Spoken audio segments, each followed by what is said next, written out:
Destro, the bald arms dealer, had a very shiny head, and if you ever saw him, you would think he lost a bet. All of the other vipers used to laugh and call him names. They never let poor Destro play in any evil games. Then one foggy Christmas Eve, the commander came to say, Destro, with your head so bright, won't you guide my tanks tonight?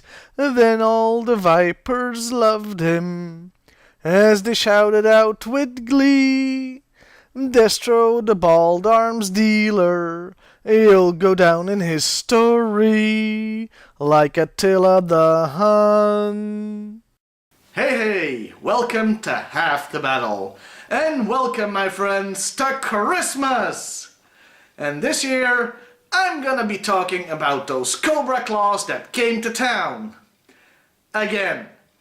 That's right, this year we're taking a look at the glider toy from 1984. Yeah, I'll admit I'm running out of G.I. Joe related Christmas stuff. They only had like one friggin' Christmas special in the cartoon, and none in the comics as far as I can tell, so I'm kinda stuck here. Hell, Star Wars has more Christmas related stuff. Anyway, this toy was released in 1984 with all original body parts. I mean vehicle parts. Yeah, okay, so I'm not used to reviewing vehicles. The name CLAW is of course an acronym. It stands for Covert Light Aerial Weapon. No silent V for vehicle this time. It's also called an enemy battle wing on the packaging. Yeah, in the early days, I'm beginning to think that Hasbro was a bit indecisive when it came to names. That's why the flight pod is also called the Trouble Bubble, and in the cartoon, the Ferret and Firebat were called Python Cycle and Stinger on at least one occasion. The claw is a neat little toy. It looks good from pretty much any angle, with some great detailing everywhere. And for a toy this small, it has plenty of moving and removable parts, like 2 missiles and a bomb. It has 4 movable wings, 2 of which extend outwards, and I really like the unfoldable landing gear. All those little parts do cause 2 problems though. For one thing, they are very easy to lose, so finding a complete claw on the secondary market can be a bit tricky. And they are prone to easy breakage. Hell, the one I've got came with one of those extendable wings glued in place, since it had apparently been broken by one of the previous owners. So now, let's talk about that character. It's a frickin' machine. It has no character. Bite my shiny metal ass. You know what I mean. I'll just talk about some of the features it has. You'll notice it didn't come with a pilot. That's not really surprising, considering most of the little vehicles from that era didn't come with action figures. So the box art just has a Cobra Trooper flying it. And of course, if you attach the bomb, which is called a flashfire bomb by the way, for added menace, there's no room for the pilot. This isn't actually a design flaw, as the claw can also be used as a drone. I originally thought that this was actually a very advanced idea for 1984, since, well, drones really have only become popular over the last few years. But you know what? I did a little research, and it taught me that drones have been used as far back as World War II. Hell, if you want to be pedantic, balloons with bombs on them were used centuries ago, and can technically be called drones. But I'm sticking with the remote-controlled ones here. Claws were heavily featured in both the cartoon and the comics. Hell, they were introduced in the legendary issue 21, where one is used to both kidnap Scarlet and help her and Snake Eyes escape. Escape vehicle seems to be its main job, since the next time we see one, it's used to break Cobra Commander out of jail and gets him to safety. The vehicle is used more generically in the cartoon, just being another weapon for Cobra to use. I guess I could say in this situation, claws have a lot more character in the comics than in the cartoons. Hell, they're barely featured in the cartoon episode named after them, Cobra Claws Are Coming to Town. And that was the Cobra Claw.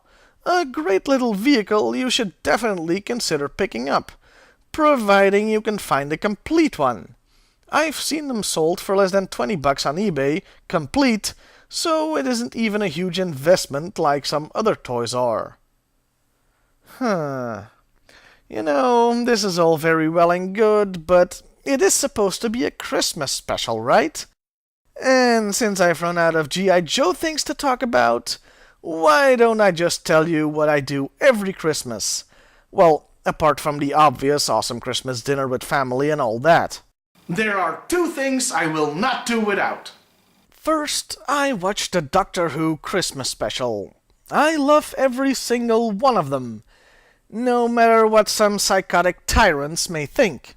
Second, there's my favorite Christmas movie of all time, one that I watch every single year. Scrooged. The movie stars Bill Murray and is obviously based on A Christmas Carol by Dickens.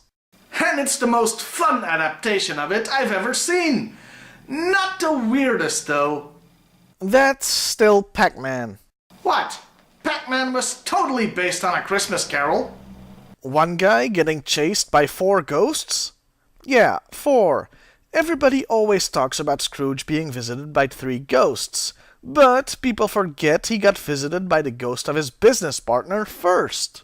This is the kind of pedantry that really endears me to all my friends at Christmas parties. Now, as I've made painfully clear before, I'm not a movie reviewer, so I'm just gonna talk about the reasons why I love this movie and why you should see it too. So here they are in no particular order. 1. Bill Murray. Do I really need to say more? He's a freaking awesome guy in this part, and he's a delight to watch through and through. 2. Bill Murray getting slapsticked all the livelong day. I can't even articulate why, but there's something magical and mesmerizing about seeing Bill Murray get hit in the head with a toaster. 3. The tolerability of Bobcat Goldthwait. This actor and comedian has made a career in the 80s out of sounding like a bunch of angry cats being thrown into a wood chipper. This is a song I wrote off my first album, and it goes something like this. And yet, he's great in this movie. He plays a television executive who gets fired on Christmas Eve by Murray and slowly descends into madness, seen in short snippets throughout the film. He ends up chasing Murray with a shotgun near the end. And I think we can all agree that Charles Dickens really dropped the ball when he didn't include a shotgun-wielding maniac in the original Christmas Carol. 4. The cameos. Oh god, the cameos. Yeah, if you think us video reviewers use cameos too much, wait until you see this movie. Of course, given that this movie is from 1988, a lot of young whippersnappers out there won't know who 90% of them are. But for the children of the 80s, it's a bonanza. I mean, Jamie Farr is in the movie solely to point out that Jamie Farr is in this movie. Jamie Farr, that's Klinger from MASH, by the way. It has Mary Lou Retton as Tiny Tim.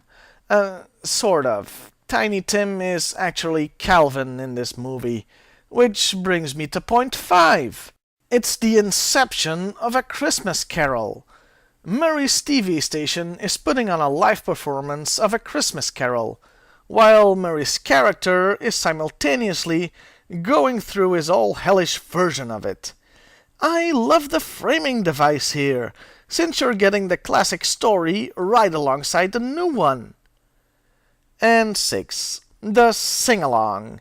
If by some miracle you've never seen this movie, I'll just leave it at that, and urge you to watch the damn thing. Well, I guess all that's left for me to do is to wish you all a Merry Christmas, a Happy Hanukkah, Kwanzaa, Festivus, and whatever the hell it is Cthulhu worshippers get up to this time of year. I hope you all have a wonderful time. Next week, it's the Hopscotch. See you then, people!